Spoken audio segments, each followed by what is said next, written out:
नमस्कार, स्वागत है आप सभी का पीके एजुकेशन कोर पर। लास्ट लेक्चर में मैंने डिस्कस किया था आपसे मंत्रिपरिषद और मंत्रिमंडल के बारे में, प्रधानमंत्री के बारे में और संसदीय समितियों के बारे में। जिन लोगों ने पुराने वीडियोस को नहीं देखा है उसका लिंक डिस्क्रिप्शन में है, आप उसे वहां से देख सकते हैं। ये पूरी इंडियन पॉलिटी की सीरीज चल रही है, उसी में आज हम आगे डिस्कस कर रहे हैं संसद के बारे में। पार्लियामेंट ऑफ इंडिया बहुत ही महत्वपूर्ण टॉपिक है ये, और एग्जाम में यहाँ से क्वेश्चन बहुत ज़्यादा पूछे जाते हैं, तो कृपया इसे बारीकी से समझें। और समझने की भी ज़रूरत है एक आम नागरिक को कि भारतीय संसद जो है वो किस तरीके से काम करती है और कौन कौन से सदन इसमें शामिल हैं। तो बिना देर किए हुए हम शुरू करते हैं और देखते हैं। संसदीय प्रणाली को सरकार का वेस्टमिंस्टर मॉडल भी कहा जाता है, कई बार एग्जाम में पूछा गया है यहाँ से। यह केंद्र सरकार का विधायी अंग है। जैसे कि पिछले वीडियोस में मैं बता चुकी हूँ कि भारत के कॉन्स्टिट्यूशन में जो संसदीय प्रणाली को अपनाया गया है उसी के तहत संसद किस तरीके से काम करती है वही बताया जा रहा है। तो संविधान के 5वें भाग में अनुच्छेद 79 से लेकर 122 में संसद का गठन, उसकी संरचना, अवधि और अधिकारियों की प्रक्रिया, विशेषाधिकार और शक्ति के बारे में वर्णन किया गया है। कई बार एग्जाम में पूछा जा सकता है कि आर्टिकल 79 से लेकर आर्टिकल 122 तक क्या प्रावधान किया गया है, तो आपको बताना है संसद के बारे में पूरे प्रावधान करे गए हैं। संसद का देखिए गठन कैसे होता है, ये क्वेश्चन एग्जाम में बहुत बार पूछा जाता है।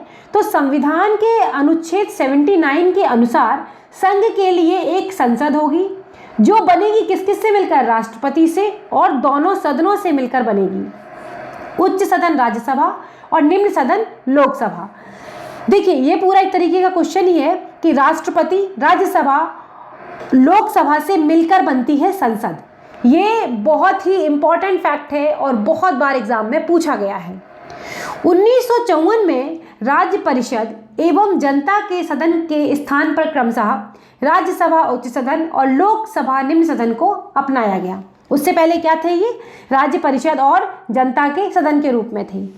राज्यसभा में राज्यों व संघ राज्य क्षेत्रों के प्रतिनिधि होते हैं, जबकि लोकसभा संपूर्ण भारत के लोगों का प्रतिनिधित्व करती है। हम जानते हैं कि जो लोकसभा का चुनाव होता है वो कैसे होता है, वो प्रत्यक्ष रूप से होता है, और राज्यसभा के सदस्यों का चुनाव अप्रत्यक्ष रूप से होता है। हालांकि राष्ट्रपति संसद के किसी भी सदन का सदस्य नहीं होता है। जो राष्ट्रपति होता है वो ना लोकसभा का ना ही राज्यसभा का किसी भी सदन का सदस्य नहीं होता है, और ना ही वो संसद में बैठता है। लेकिन इसे संसद का अभिन्न भाग इसलिए माना जाता है क्योंकि इसकी अनुमति के बिना राज्यसभा तथा लोकसभा द्वारा पारित कोई भी विधेयक या अधिनियम का रूप नहीं लेगा। तो बात आपको क्लियर हो रही होगी कि जो राष्ट्रपति है वो संसद का सदस्य नहीं है, ना ही उसमें बैठ रहा है, लेकिन संसद के द्वारा पारित जो विधेयक है, जैसा कि मैंने पूरा बताया आपको मंत्रिमंडल के बारे में, प्रधानमंत्री के बारे में, कि जब विधेयक राज्यसभा या लोकसभा में प्रस्तुत किए जाते हैं और जब वो पारित हो जाएंगे तभी वो अधिनियम का रूप, कानून का रूप लेगा, जब उस पर राष्ट्रपति के हस्ताक्षर हो जाएंगे या राष्ट्रपति की उसमें सहमति हो जाएगी। तो इसीलिए इसको माना जाता है महत्वपूर्ण अंग। कुछ ऐसे विधेयक भी हैं जिन्हें राष्ट्रपति की अनुमति के बिना लोकसभा में पेश ही नहीं किया जा सकता है। आप ये बताएंगे वो कौन कौन से विधेयक हैं, नहीं तो आगे आने वाले चैप्टर्स में हम उनको प्रॉपर डिस्कस करेंगे। राष्ट्रपति को राज्यसभा तथा लोकसभा का सत्र बुलाने, सत्रावसान करने और लोकसभा को विघटित करने का भी अधिकार है। लेकिन मैंने बताया था राष्ट्रपति, जब मैं पढ़ा रही थी आपको, कि लोकसभा को विघटित वो किस प्रकार से करते हैं, वो मंत्रिमंडल की सलाह पर ही लोकसभा को विघटित कर सकते हैं। इस मामले में अगर थोड़ा सा कंपैरिजन देखते हैं, ये देखिए जितनी भी चीजें मैं ले रही हूँ सारी की सारी ये है लक्ष्मीकांत की पॉलिटी से, उसी का रेफरेंस लेके मैं आपको पढ़ा रही हूँ। इस मामले में भारतीय संविधान अमेरिका के स्थान पर ब्रिटेन की पद्धति पर आधारित है। ब्रिटेन की संसद जो है वो ताज हाउस ऑफ लॉर्ड, ऊपरी सदन जिसे हम कहते हैं, व हाउस ऑफ कॉमन्स जिसे हम निचला सदन कहते हैं, से मिलकर बनती है। इसके विपरीत अमेरिकी राष्ट्रपति विधानमंडल का महत्वपूर्ण अंग नहीं है। अमेरिका के विधानमंडल को क्या कहा जाता है? कांग्रेस के नाम से जाना जाता है। कांग्रेस के अंतर्गत सीनेट, जिसे ऊपरी सदन कहते हैं, हाउस ऑफ रिप्रेजेंटेटिव, जिसे निचला सदन कहते हैं, के होते हैं। राज्यसभा की संरचना के बारे में अगर देखें कि किस तरीके से होती है, वो समझने की कोशिश करते हैं। तो राज्यसभा क्या है? इसमें सदस्यों की कुल संख्या अधिकतम कितनी हो सकती है? 250 पूछा जाता है, इंपॉर्टेंट क्वेश्चन है। और इसमें 238 सदस्य राज्यों व संघ राज्य क्षेत्रों के प्रतिनिधि होंगे, जबकि 12 सदस्य क्या होता है? राष्ट्रपति मनोनीत करता है या नामित करता है। वर्तमान में राज्यसभा में 245 सदस्य हैं। 229 सदस्य राज्यों व संघ राज्य क्षेत्रों के क्या होते हैं? प्रतिनिधि होते हैं। और 12 सदस्य जो होते हैं राष्ट्रपति मनोनीत करता है। राज्यसभा में प्रतिनिधित्व देखते हैं किस तरीके से है। राज्यसभा में किसी राज्य या संघ राज्य क्षेत्र के प्रतिनिधि के रूप में वह व्यक्ति चुना जाएगा। कौन सा व्यक्ति चुना जाएगा? जो उस राज्य या राज्य क्षेत्र के संसदीय निर्वाचन क्षेत्र का निर्वाचक हो।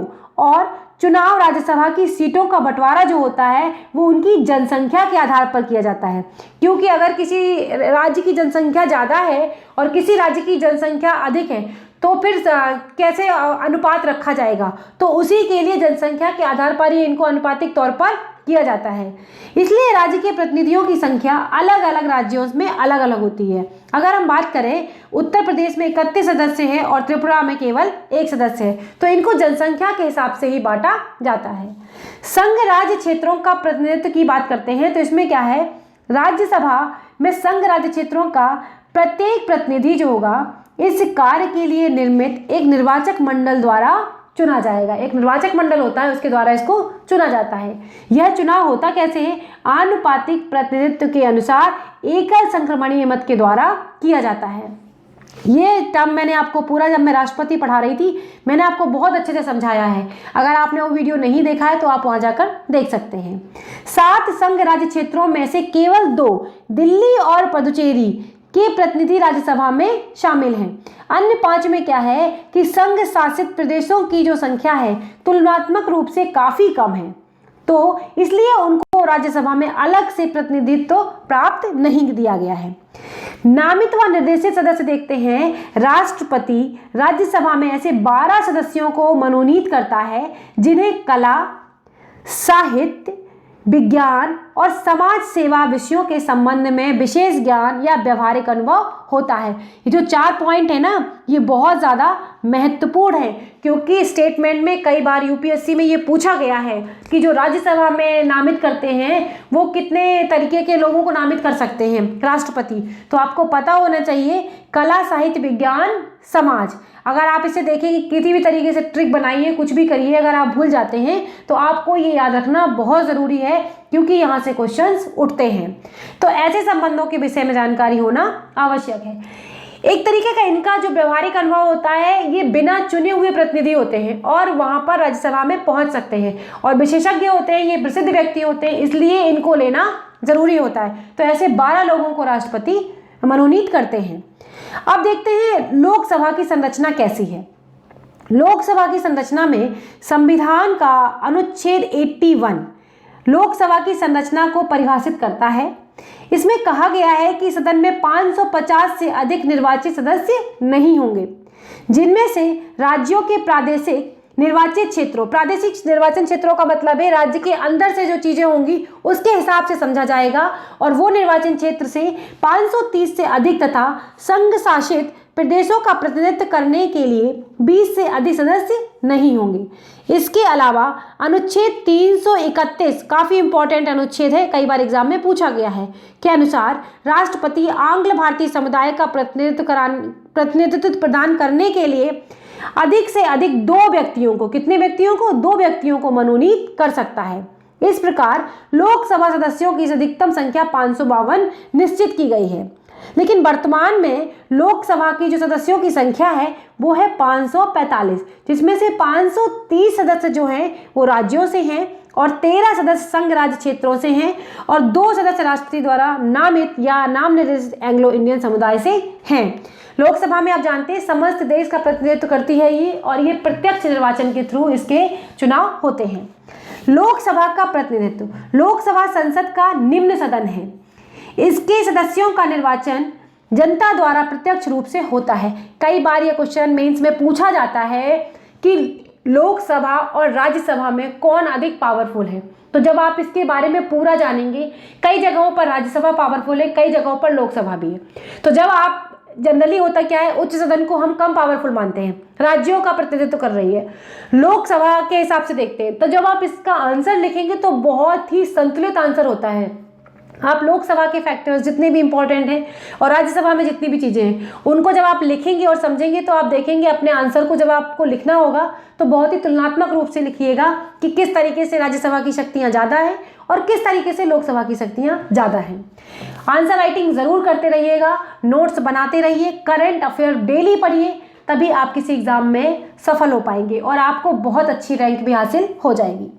भारत का हर नागरिक जिसकी आयु 18 वर्ष से कम नहीं है लोकसभा के चुनाव में वोट देने का अधिकार रखता है।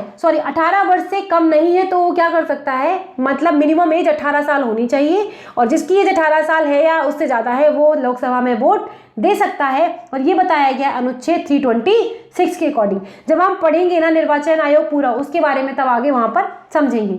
ये काफ़ी इंपॉर्टेंट फैक्ट है कि 61वें संविधान संशोधन 1988, कई बार ईयर पूछते हैं और कई बार केवल जो पूछ सकते हैं कि संविधान किस संविधान संशोधन अधिनियम के तहत ऐसा काम किया गया था। आयु सीमा 21 से घटाकर कितनी कर दी गई थी, 18 वर्ष कर दी गई थी।